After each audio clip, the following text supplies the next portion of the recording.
Hello, everyone, and happy Thursday. We're almost to the weekend. So I'm sure more people will join as we go, but we're just going to go ahead and get started. So first, we want to shout out our featured sponsor, which this month it's Center for Rural Affairs Women's Business Center. So we'd like to thank them. And then our featured member is actually Copycat Printing, and they are located in Kearney, Nebraska. And they have been a member since 2018, which is super cool. And then this week's presenter is Gary Brin of Turner Technology. And we really like to thank him for taking time out of his day to create this presentation and give it all to you. So I'm going to pass it over to him and let him put up his presentation and get started. Thank you. Appreciate that.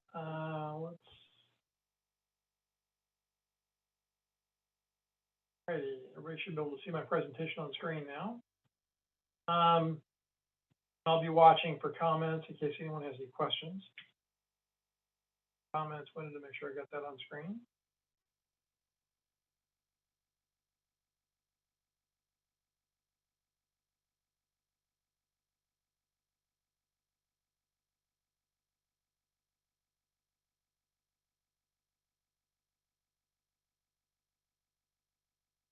Get started. So basically, the topic we're going to cover today is staying safe during cyber war. And you might say, why does that matter to me? And is there really a cyber war going on?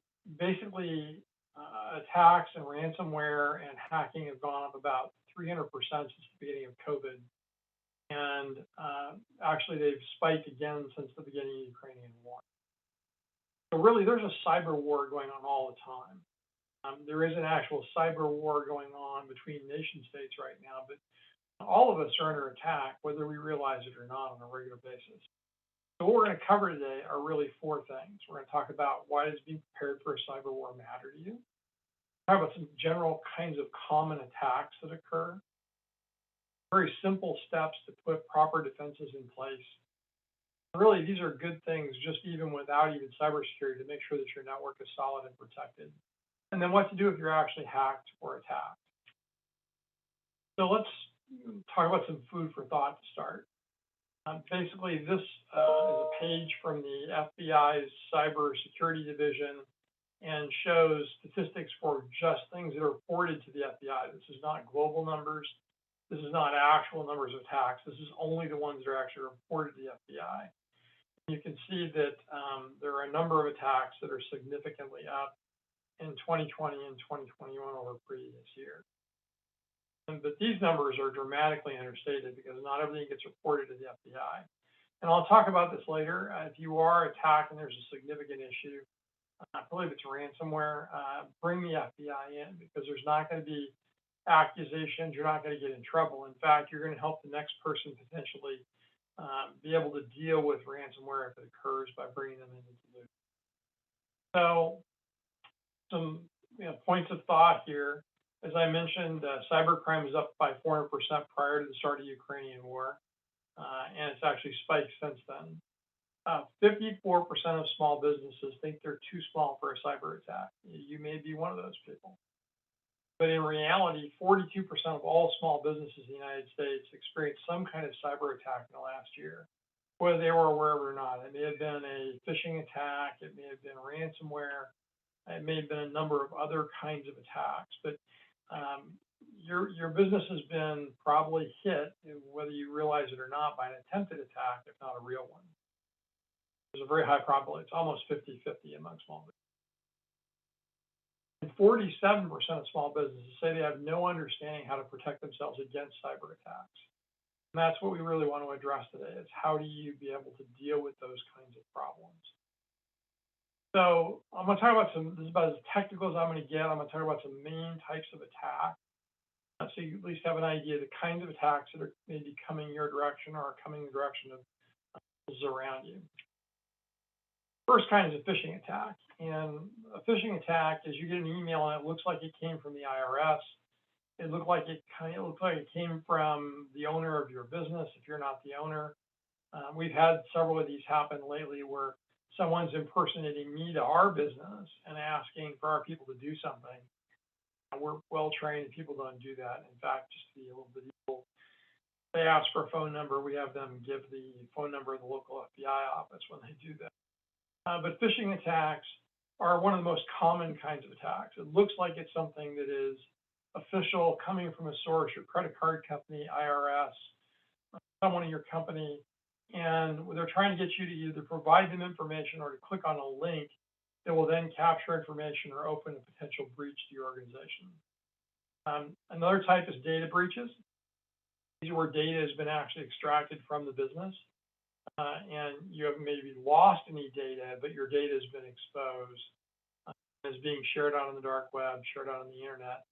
And if you have any kind of personal identification information, social security numbers, credit card numbers held in your system, this can be a significant risk of financial exposure for you and for financial loss, because there is significant accountability for exposure to those kinds of data, and there are specific things you have to do in the case of that data being exposed.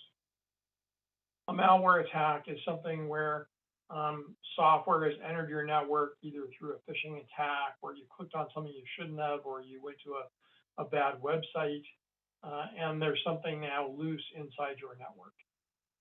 It's causing problems, may erase data, may cause problems to your hardware, may cause reliability issues. That's the third kind of general attack you see. Denial of service.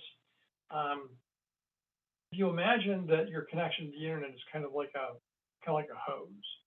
And that hose only carries a certain amount of water pressure. And imagine the entire internet is basically a bunch of places connected together by hoses.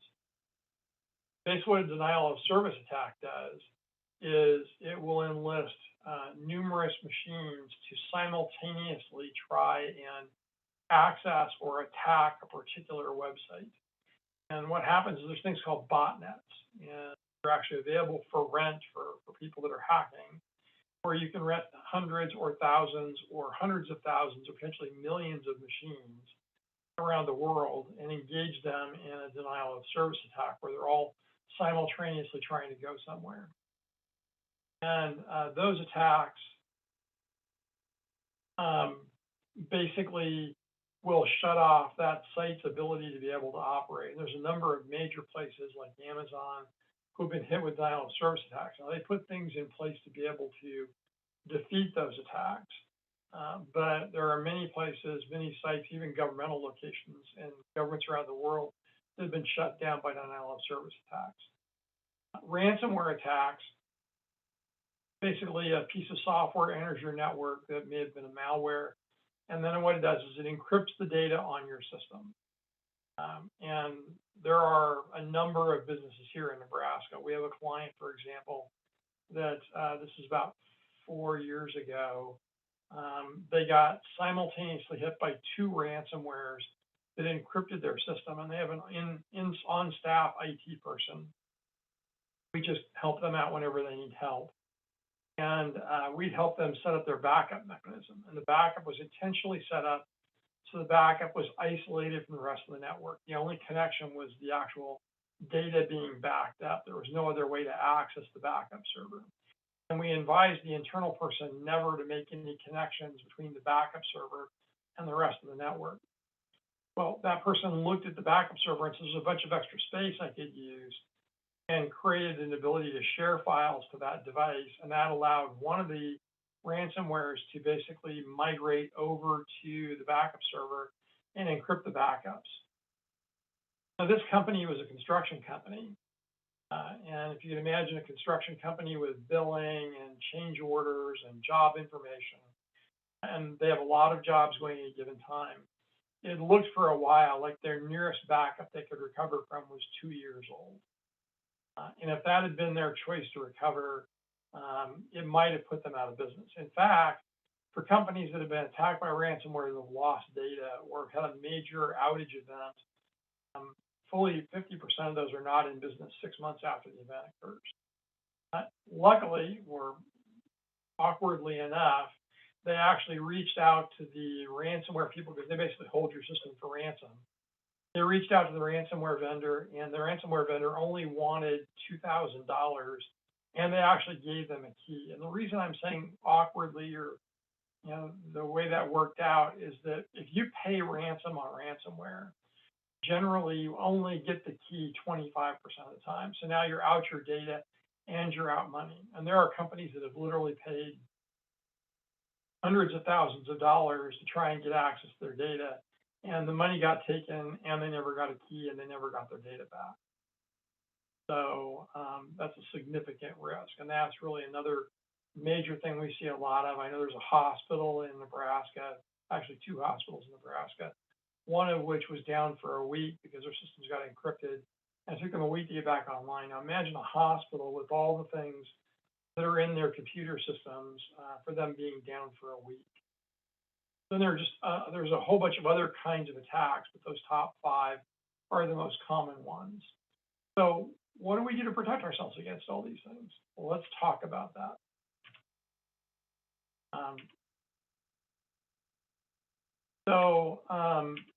Basically, what's the risk of your business losing your digital information? The $64,000 question to that is, how much tolerance do you have for losing access to your data and technology? And that's a question that's a different answer for everyone in this session and for every business. We have a client that's a trucking company that for every 10 minutes they're down, it costs them about $20,000. Their tolerance for downtime is literally almost zero. We have another client where if they were down for 4 or 5 days, they probably wouldn't have a lot of problems. But the first question is, what's your tolerance for downtime? Because this tells you exactly how much due diligence you need to do, how much protection you need to have, and how much money you need to invest in protecting your technological assets. And people take for granted the data that's on their systems. They don't think about the fact that there may be mission critical things that run their business that are sitting on their computer, and they don't realize how critical it is until they lose them. I tell people only half jokingly that backing up your data is like religion. You only find out how important it is until after it's too late to do something about it. And so you really need to take a moment and think about what's your risk exposure. What would happen if your computer went away and you couldn't get the information on your computer?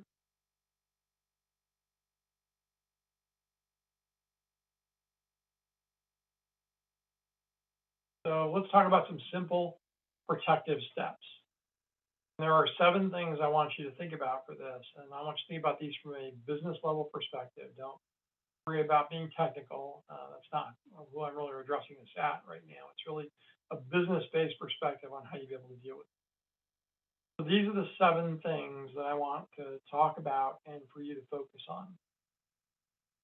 And we'll go into greater depth, but really both written and technical policies, backups, building a moat, and I'll describe what that is, multi-factor authentication, user training, and getting cyber insurance. So let's talk about written policies first. Written policies are things that govern how technology gets used. And if you've got a company that's got employees, then having an associated use policy is something that's important. Current state of technology law, basically, if you as a company don't have an associated use policy in place, then you're removing a shield from yourself about protecting against liability that employees can create, and you also don't give yourself the ability to actually monitor or look at the data that your employees are doing. So if they're doing something bad on the network or bad on your systems, you don't have a policy in place, associated use policy, you don't have an ability to violate the privacy because you haven't said that these systems are owned by the business. That's an important thing for every business to do as part of an associated use policy. It basically says that if you're using company computers, it's a company asset. We own those things. There is no privacy for that information. And that gives you the ability to be able to protect yourself if a company uses computers for a malicious purpose. Here's an example of the first page of an associated use policy. These can be very complex or they can be very simple, but they need to cover basically who owns the systems, who owns the data, how should you behave if you're using social media on behalf of the company, email behaviors, and responsibilities for data being used on the system are part of the things that are covered in associated use policy. And so we've got samples of those that I can share with people if they're interested. But that's one of the starting points is an associated use policy. Something that's become more critical over the last 2 years or 3 years of COVID has been remote user policies.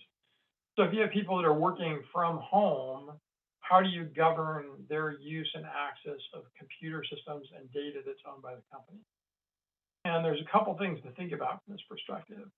That's largely driven by the idea of whether the computers they're using are owned by the company or by their own devices.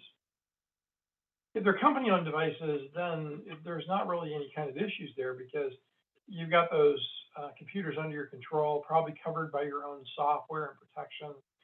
And so there's a fair amount of protection for those things. But even then, if it's a company-owned device, if people want to use it for their own personal use, you need to have policies that govern that from a remote user perspective. And then if they're using their own devices, here's the challenge. That device, which may be a home computer that's used by kids going to school, maybe used for family purposes, becomes a window into your network at that point.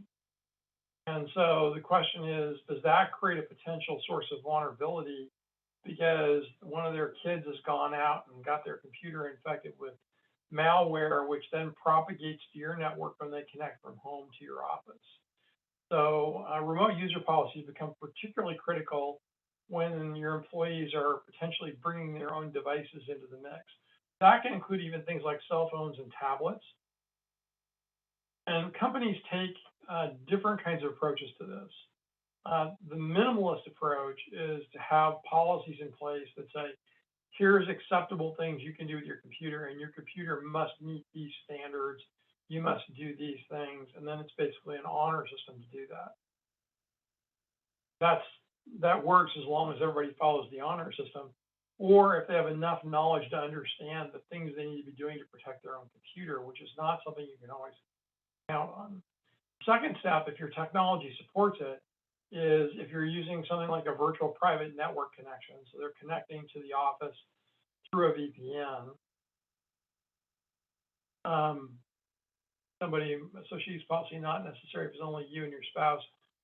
Yeah, unless you're having a problem with your spouse, that's a Margie.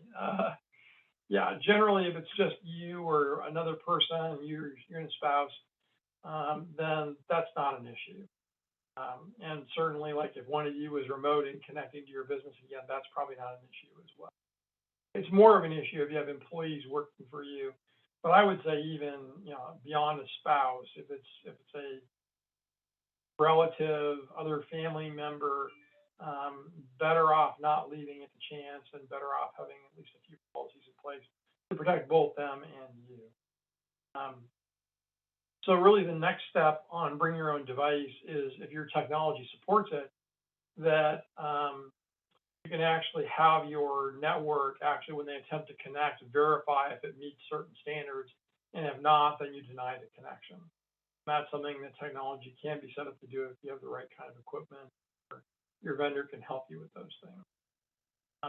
The next step people will do, particularly in healthcare environments, places where they're dealing with financial information, social security numbers, credit card information, is they will then say that we have company-owned software that we want to put on your device if you want to connect to our network. We will not violate the privacy of your own information.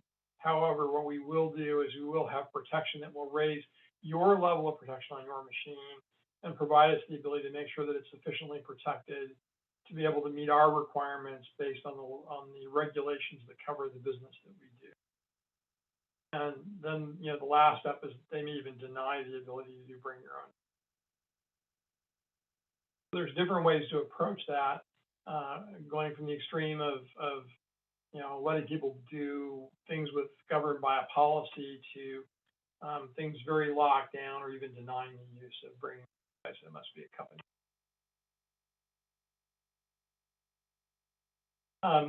Something else to look at on policies is having a business continuity plan. And a business continuity plan Yes, Crystal Green asked, do I have a pre-made? I have some examples of these policies. So I can share those back to all the people that attended when this is over. I'll pull together some stuff and send it out to you, give you some examples to work from. You will need to customize it for your business, but these are some examples. Business continuity plan.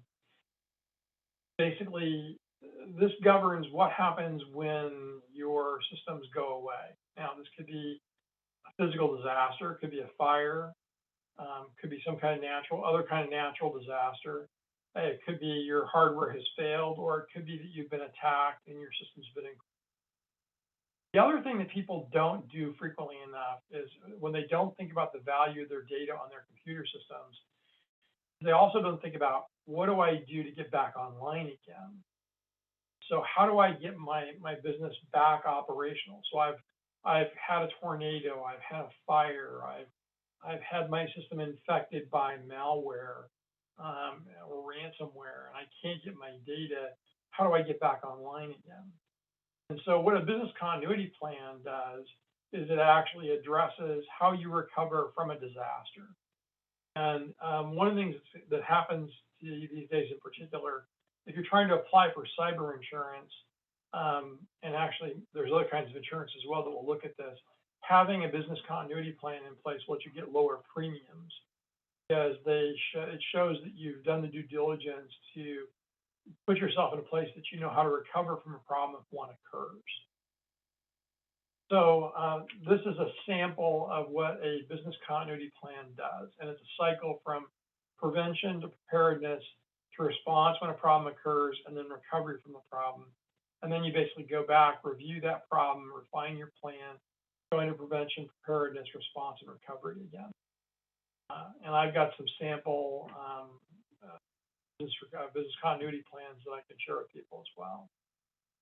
But this is, again, being prepared to recover in case you have a problem. And generally, in AICPA, the American Institute of Certified Public Accountants, has done several studies that reinforce this over the last 15 or 20 years.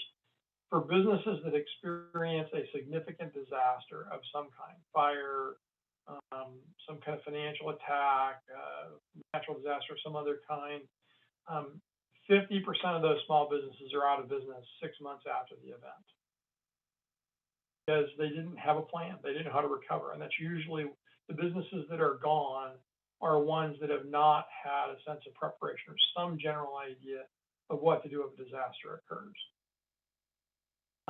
Next thing to look at is technical policies. Technical policies are things that are built into your system that address behaviors, performance, access to your systems. And so the first thing is password management. Now, this is a thing that is a difficult challenge for everyone. Passwords are probably one of our greatest weaknesses because it's a point of vulnerability that exposes access to your system. And what we would recommend to any business in effective password management is that you have a different password for every system, and it'll be painful. And usually what I do when we're in a physical group, I'll basically say, who here in this group uses the same password for more than one system? And what'll happen is half the group will own up to it, and 2/3 of the remainder won't raise their hand, but they're probably doing that. Because we generally try to find the easiest path through to be able to deal with the complexity we find in life, and so it's easy to use that one password. The problem is, if you have one password and one username for everything, that means once that's exposed, that means that everything is exposed. Now, one way to deal with that is to use a password manager software. There are a lot of different ones. LastPass is an example of it, where basically it's a vault you can keep your passwords in. And then when you log in to the internet website, it will actually provide the password into that website for you to log in. So you don't have to manually remember all those things. Now, as of yesterday, I had 461 different things that I had passwords for. And there's no way I'm going to remember or manage that myself. And so I actually used LastPass to be able to do that. Now, of course, the challenge is if LastPass gets hacked, then all 461 of those things are exposed. So One of the things I'm alert to is that if LastPass ever got hacked, the next thing I'm going to do for the next half day is I've got all those things documented offline. I dump those things down and archive those into a safe place. Excuse me.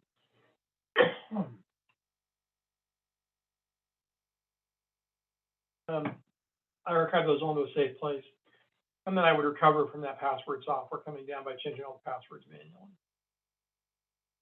That is one technique, and those software platforms are very secure, and they really work hard to protect themselves against those kinds. As far as anyone knows, the top 3 of those packages have never been hacked. Act like they could be hacked and protect ourselves against them. Before I got into the computer industry, I was a glass half full kind of guy. Excuse me, I got a tickle in my throat.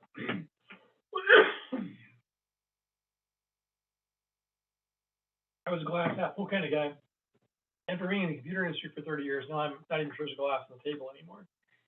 So I tend to lean into paranoia and make sure that I have adequate backups and taking adequate steps to make sure my data information is protected. And we do the same thing with our clients. So password management, not only is just passwords being unique, it's the length and complexity of passwords. It's also something called password aging. We're a Microsoft solution provider, and we are required by Microsoft because of our relationship with them to implement rigid password controls. And we do that anyway because of the kind of business that we are. So basically, if I use a password, I can't reuse that password for another 60 passwords, which means I'm never really going to reuse that password. Our passwords have to be a minimum of 12 characters long, and they have to have a mix of alphabetic, numeric, capital and lowercase, and special characters. That's very high level of password management control.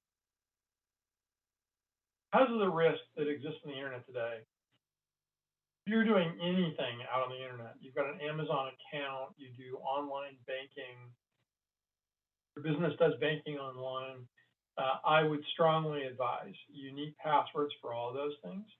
Now, one of the other weaknesses potentially is that many systems today basically insist on using your email address as your user ID. Well, that means that people already have half the key to the kingdom because they know your email address. Now, what some people will do, and this is a good technique, is to create a separate email address that you use entirely for passwords and don't use for regular email and communication, and then use that as your method of being able to access things. That's less exposed, it has less vulnerability for your regular accounts. Someone asked what would be the best password manager. I've been using LastPass for a long time. It's fairly highly rated. There are other ones, FreePass, the names of, there's like 3 or 4 others. But LastPass is a good choice, and I'm very comfortable recommending to people. We recommend to our clients. That was again from Crystal. So again, password management is a really critical thing. I would strongly recommend, if you're doing anything online, to at least make sure that your passwords are complex and that you don't use the same passwords more than once, even if you're not using a password manager. The next thing are user access controls. User access controls are things that are built in. So if you're using a server, using SharePoint Online, if you're using any of those tools where there's data being stored in a centralized location, those systems provide the ability to control user access. Can this user access the system, or can this user access the system during these number of hours? Can they access it from this location? And so those controls will manage, so obviously user's password and user ID, this controls whether that user can get in during a given time or from a different location or from a given computer. Maybe set, for example, they can only log in from one computer or one physical location. Third thing is data access rights. And so this is on a system and even on your basic Windows platform or basic Mac environment, you've got the ability to limit access to data. So this says, for example, this person may be able to read, write, and edit data, but this person may be able to look at that data, but not edit it, not change it, and not delete it. So in multi-user systems, these become really important. So, one of the things now, a lot of people are starting to move to Office 365 and moving into the cloud. We have several businesses that don't have a local server, local data storage at all anymore. It's basically all in the cloud. And if you're using SharePoint and OneDrive, which are pieces of Microsoft Office 365, or if you're using Google Drive, you can set rights to control who can access what and whether they can read, write, delete. So those are part of a good technical policy environment. You have a server, a Microsoft Office 365 environment with SharePoint. These three things are really critical for you to make sure that you got proper protections in. Next thing are backups. And again, usually what I'll do if I'm in a big group, I will ask the question, do you have a backup? And it is frightening how many people don't know the answer to that question. And they may say, yes, I have a backup. And then we ask the next question, and that is, are you sure your backup is working? The fact that your backup appears to be working doesn't mean that you actually have a backup. And we have had more than one time where, we've helped a client avoid a disaster because they thought their backup was running and working properly, and it wasn't. It wasn't fetching all the files they needed to, or it was not actually backing up properly. And so the second question is, does your backup actually work? And again, that's one where there's a surprising number of people that don't have a good answer to that question. And then the last question is, do you have offsite backup? Well, the third question is, do you have an offsite backup? So you've got critical data for your company, critical information, even on a home user. So we're all taking digital pictures anymore. Are your pictures backed up somewhere? Are they only on your phone? Are they only on your computer? What would happen if you lost that? If you had treasured family photos, photos of an amazing vacation you took, or as a business level, your data, information, anything, if that went away, and your backup went away at the same time, how do you recover from that? And having some kind of offsite backup is important. A lot of really good ways today, both for home user and business user people, to do offsite backups. That's a really critical thing to think about as well. The last thing is, do you have a plan for recovering from backup? So you have a backup, your backup is working, you have offsite backups, but how do you get the backups recovered back onto your system again? So for example, let's say you had a natural disaster, and your computers were damaged. You have an offsite backup, and you can pull back the offsite backup, but what are you recovering it back onto? And so again, this goes back to the disaster recovery plan or business continuity plan. What do you do to get back and recover from the disaster? What are your steps? And we've had more than one client over the years that they didn't have a plan, and they had a lot more pain they experienced and a lot more difficulty getting recovered from the disaster because they didn't have a set of steps outlined in advance to be able to. So really, these four things are the most critical things you need to think about in relation to backup. Do you have one? Is it working? Do you have offsite copies? And then do you have a plan for recovering if something happens? Again, it's frightening the number of businesses that don't have those things addressed. We have a performing arts organization that we've had a relationship with for a long time, and they have thousands of members, and they had a system failure, and somebody internally was managing the backups, and that person had stopped doing the backups, and they didn't know it. And the data that was on the system was all the membership data, all of their ticket sales, and all of their fundraising was on that system. And it looked for a short period of time like they might lose the equivalent of a year's worth of information, including all the booked tickets for events coming up in the future. And luckily, we were able to bring their system back online without having to go back to the backups. We were able to pull a rabbit out of our hats, but that's not something you want to rely on. You want to be able to know you're going to come back. and not have to depend on magic to make it happen. So I've got many examples of that over the years where either a lack of a backup, a partially functioning backup, lack of an offsite backup, or lack of a plan took a business potentially right to the brink of disaster, and in some cases have taken them over the edge of disaster. Build a moat. What the heck would that mean in terms of technology in your business or your data? Well, a way to think about this is when they built castles back in the medieval days, castle had a layered defense. The first layer was generally a moat. Then there was the portcullis and the first gate into the castle, the first walls around the castle, but then there was an inner keep. So basically what happens is when I say build a moat, it's building a good perimeter defense and build a layered defense to protect your business or your personal data.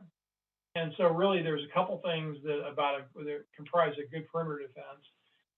Firewall and secure wireless are two things. So what happens when you connect to the internet, if you're either from home or from business, you don't have a firewall, basically you're exposed to the Wild West.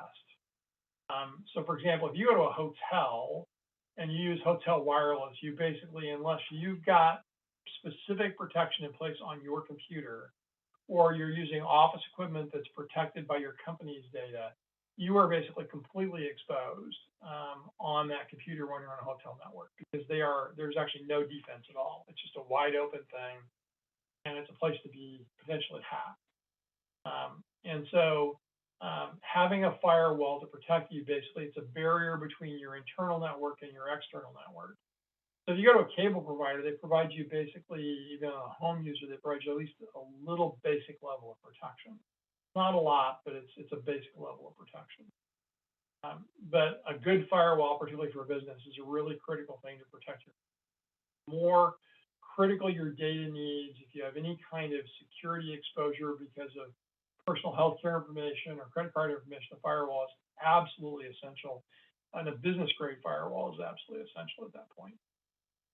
And secure wireless, I'm sure everybody has a wireless network at their house at this point, or there's a probability of that. And that wireless network is also a potential place of exposure and in your business. Because the problem is wireless doesn't just fill the area inside the room that it's in. For example, our wireless in our building, if we walk with a wireless sensor or even just walk with a phone to see the name of the network, we can walk out across the other side of the street from our building, and there's enough signal to be able to connect over there. And then on the other direction, there's a golf course behind us, and you can be out on the golf course and connect to our network. And so making sure that your wireless is secured with good passwords, passcodes, and that it's a secure signal. And then even better yet, particularly again, if you have a secure environment, if you've got the ability to detect unauthorized access, and there are many wireless solutions that will do that, that helps, again, build a good perimeter. Because that's the firewall is your connection to the internet, and the secure wireless is a connection potentially to your entire network for people outside your building or inside your building. So a guest comes in and accesses your wireless because it's not protected. Well, now they're on your network. And we recommend most people in a business environment that you have a business, your internal private network, and then a guest wireless network. The guest wireless network just connects them directly to the internet, not the rest of your internal network. And that's a really smart step to take for any kind of environment where you have people coming in from the outside, because that reduces the risk of someone from the outside getting access to things in your internal. The last thing for building a moat is, and remote workers have really raised the stakes for this, is to employ something called secure endpoint service edge. This is a concept basically that says, I'm going to take the traditional protection of the firewall, I'm going to extend it out to my mobile users. And so things like next generation antivirus software are one solution. Another thing that's really critical, there's a service called DNS, and let me explain that for you. It stands for Domain Name Service. So computers don't think in terms of like www.amazon.com or www or grownebraska.com. They think in terms of a number. Problem is, if we had to remember numbers, because the numbers the computers use at the lowest level are basically a string of 16 hexadecimal numbers. And if it's a what they call an IP address, which you may have seen on your home, then it's three numbers that are three characters, potentially up to three numbers each. So that would be the thing we'd have to remember. So go to Amazon, we'd have to remember that we're going to 211, 155, 71, 89. Well, who wants to do that? And so domain name service was invented. So actually what happens is when you want to go to Amazon, you type into your web browser, I want to go to www.amazon.com. Your computer basically goes to DNS, looks up www.amazon.com, and then finds the address for it, and then it connects to the address. The danger with DNS is something that gets used maliciously. So what'll happen, for example, with phishing emails, we got an email, somebody in my company got an email from me asking for a wire transfer to be done last week. And if you looked really closely at it, our email address is theturnerway.com.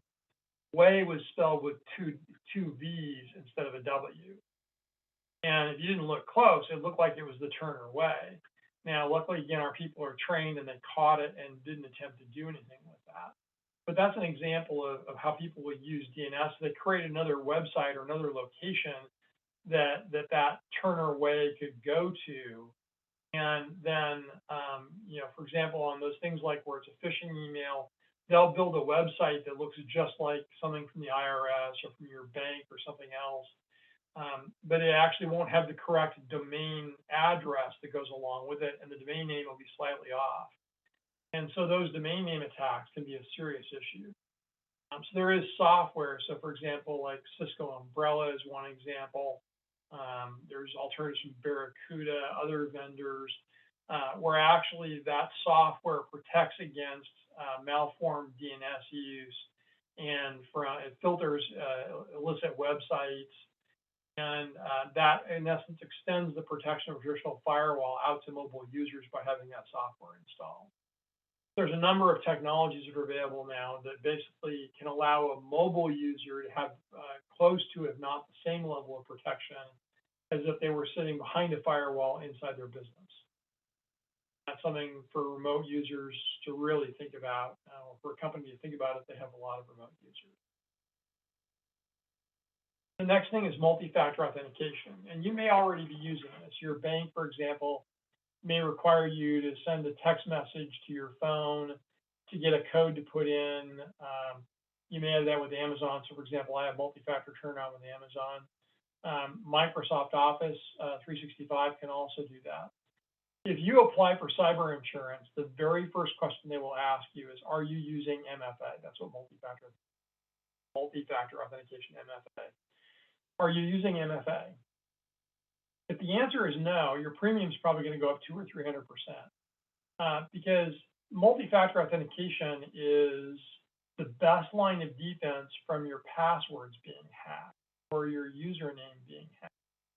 Because if you're using multi-factor and it's authenticating with a code coming to your phone, coming to some other kind of device, an RSA key, unless they've got access to that physical device, it doesn't matter that they have your username and password, because they can't log in because they need that MFA piece of data to be able to get there.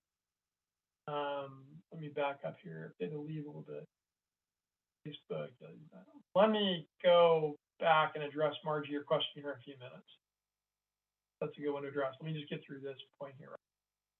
So multi-factor authentication is really the best, simplest step we can all take to protect really critical data. And if you're not using multi-factor with your bank and online commerce, I highly recommend it. It's a simple step to take that gives you a much higher degree. It's the most powerful single thing you can do that probably costs nothing, that really makes you more secure both on a personal level and on a business level. And what it does, it uses a secondary method, and that secondary method most commonly is going to be either a phone call to you or a text message to you. But it can be, for example, they have things called RSA keys, where it's a key fob that goes in your keychain.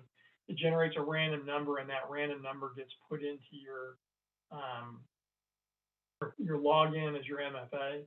There's also authenticators that do random number generation. It's an app that can be running on your cell phone or running on your tablet. So either way, it's a secondary method to verify who you are. As I mentioned with Office 365, it's a built-in option that can be turned on. And again, the insurance company, if you're going for cyber insurance, if you don't have that turned on in Office 365, then that's going to be a 100% of your premium. And overall, multi-factor authentication is one of the best tools for fighting cybercrime, because the biggest point of exposure for cybercrime is email.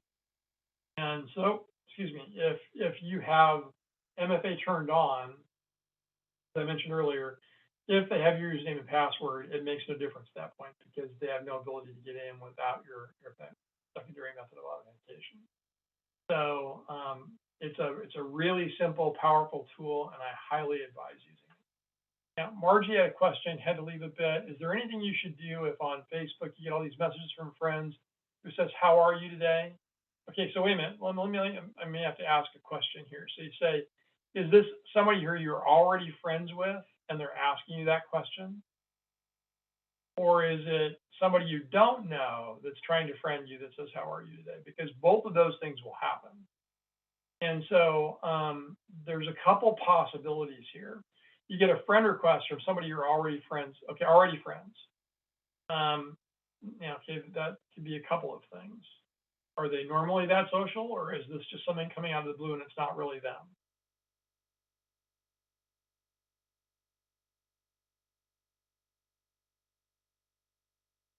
Okay, so one possibility is they're just being social and they're really asking you how you're doing today, if you're having a great day. And that's one possibility. The other possibility is that it's somebody who their account has been hacked, and that it's no longer actually them. Somebody else has gotten access to the account and they're asking you questions, trying to then socially engineer a connection with you. The other thing is you have somebody who you're already friends with, and you get a friends request from them, and you just accept because, well, I know this person. And what's happened is they've spoofed the person's account. It's not really your friend.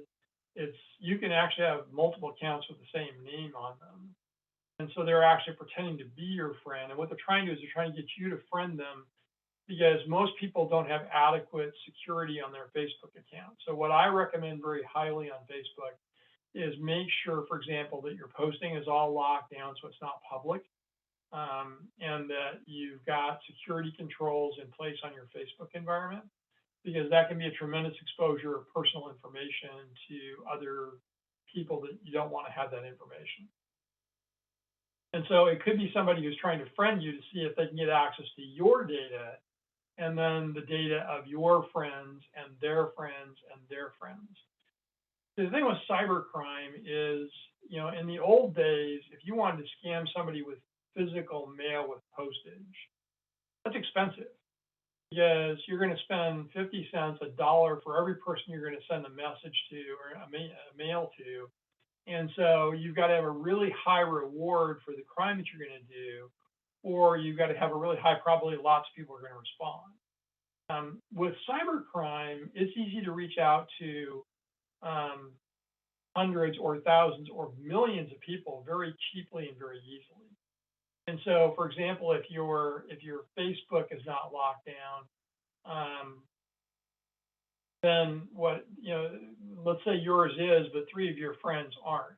So they access your environment, they get your friends list at least, they go play the same game with your friends, and they find people where they've got information exposed, and then they leverage that information. And we don't have time to address locking down Facebook today. That's something that we could help you with potentially. And there are good videos out on YouTube about that. There's also some good help notes on Facebook, but if you go to the settings section of Facebook, it has a whole bunch of settings you do to lock down the environment. All right, so let's move on. User training. people are the single biggest weak link in security. And it's because we generally try to find the easiest path through to make things work. So we repeat the same password on every system we're in. And then we create vulnerabilities for ourselves, or we click on things. So for example, email with phishing, you get those emails from somebody who's not really what it looks like. And if you don't look at it and really closely and you click on it, then you expose yourself to whatever the risk is. There are a number of packages that train people to identify bad emails that are phishing attacks. And they'll tell you that if you take a group of people who have not been trained and have never been trained before, 50% of the people will open one of those phishing emails every time. If they train for a year, that number will get down to somewhere between 5 and 10%. It will probably never get below that, because that remaining 5 or 10% will always click on everything that they see. And that's a whole separate problem to address, because if you got people who are in a secure environment who are doing that, that's a security problem, and you have to address those behaviors, or you have to address the person as an employee for the risk that they're creating when they do that. I'm going to give you some examples of things that I've actually seen for weakest link. My password is dog, all lowercase. Literally had that with a client. I assumed that offer from a Nigerian prince was legitimate. Literally, that happened. And then I didn't think clicking on that link would cause any problems. It's the biggest thing we can do is for our users or for ourselves to understand the risks that we're confronted with, and to be properly trained to make good decisions and not click on things or do things that might cause us risk. Because no matter what protections we have in place, if we don't behave in a way that's safe, then we in essence have internet stranger danger and problems for ourselves. Cyber insurance, as I mentioned earlier, financial protection of a cyber crime event occurs. And the interesting thing is just the act of applying for an affordable policy will impose good basic security discipline on you, because right now what's happened is the cybercrime insurance companies have just gotten socked in the last 2 years, because they used to have an application process that really wasn't thorough enough, and then people really didn't comply to all the stuff. They got a policy, and then they got hit with a barrage of claims because of cybercrime going up 300 or 400%. And so now the insurance companies are imposing a much higher level of rigor.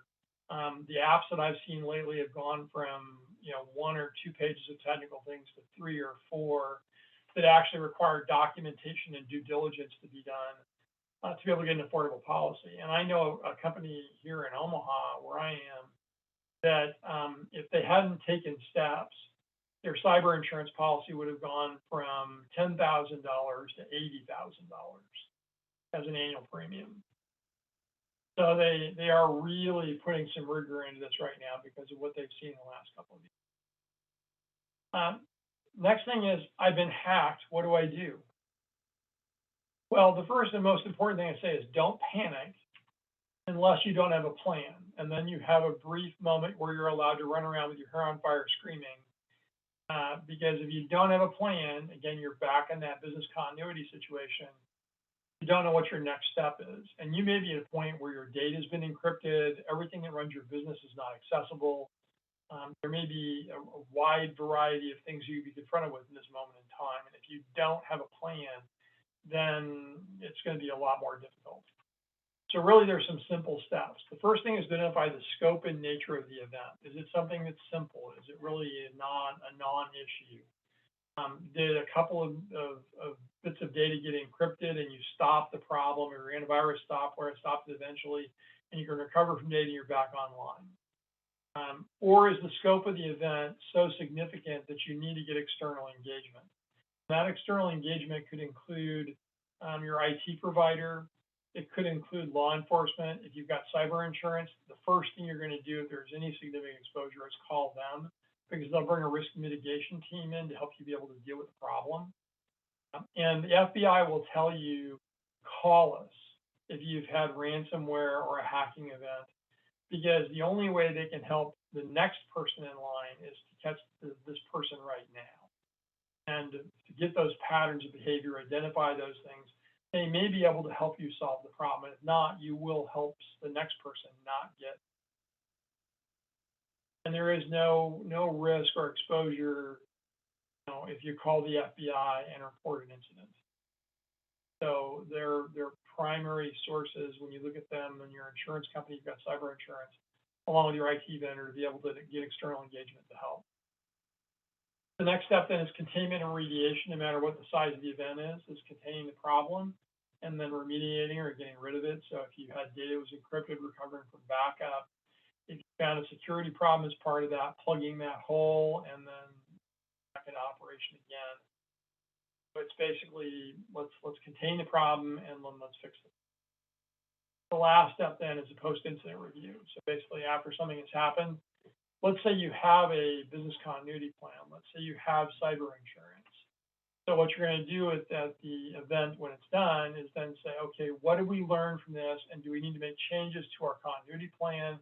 Do we need to make changes in our insurance policies to be able to help us better survive the problem next time? Or did we do everything we needed to do and everything worked as we thought and we were properly protected and we should pat ourselves on the back? So that post-incident review is an important thing to be able to do. So that's really the 7 things I wanted to cover for you. And these are actually not just things that are focused on the cyber war right now. There's an ongoing cyber war, as I mentioned. So it's something we're all being hit every day. My firewall at my house gets hit almost 200 times a day from attempts to access my home network. And I'm not anything special at home. They don't know who I am at home. That's just the background noise that goes on in a large public Cox, like Cox White, internet network, basically, internet service. So, it's really important that you think these things through to protect your data, protect your information, protect your business, protect your personal assets against any kind of problem that happens on the internet. If there's any additional questions, by all means, put them. Do you have a local? Yeah, I would call, basically the local FBI office. So there's the FBI office here in Omaha has a local number, and you call that local number. And there's actually, if you go to the FBI website and request your local field office, they will give you a number to contact. It's very easy to obtain. And I think there's multiple field offices in Nebraska, but the main field office is here in Omaha. Any other questions?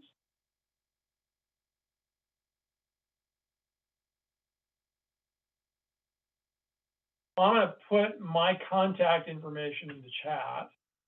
And if anyone has any other follow-up questions, feel free to reach out to me.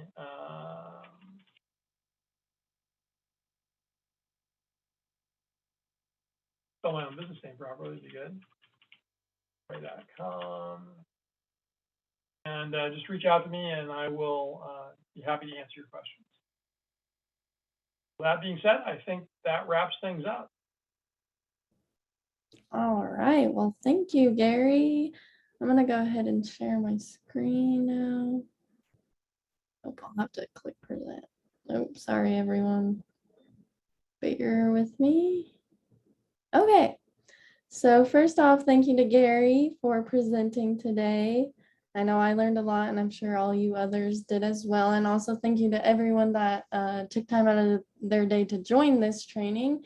And like Gary said, his contact information is in the chat. If you have any other questions for him, he'll definitely help you out. And then also, if you have any other questions, you can email me at zoe@grownebraska.org, or you can call the store and we'd be happy to help with anything. So some upcoming trainings that we have, our next one is actually next Thursday, July 28th, and that's going to cover the secret sauce to social media content and planning. And that's actually with Adam from Red Thread.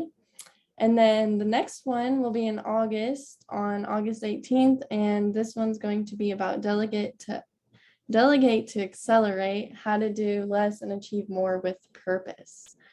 And then we have our Grow with Google series. The next one is August 3rd, and it's going to cover how to make Better Business Decisions with Google Analytics, which is available in Spanish and English. And these can all be found on grownebraska.org under the training tab, and that's where you will also register. And then if you are a Grow Nebraska member, please contact us if you'd like a great opportunity to have some of your products at the state fair. And you can actually sample there too. It's a super fun time. And that is it. So I think we're good to go, and I hope you all have a great rest of your week. Thanks, everyone. Appreciate you attending.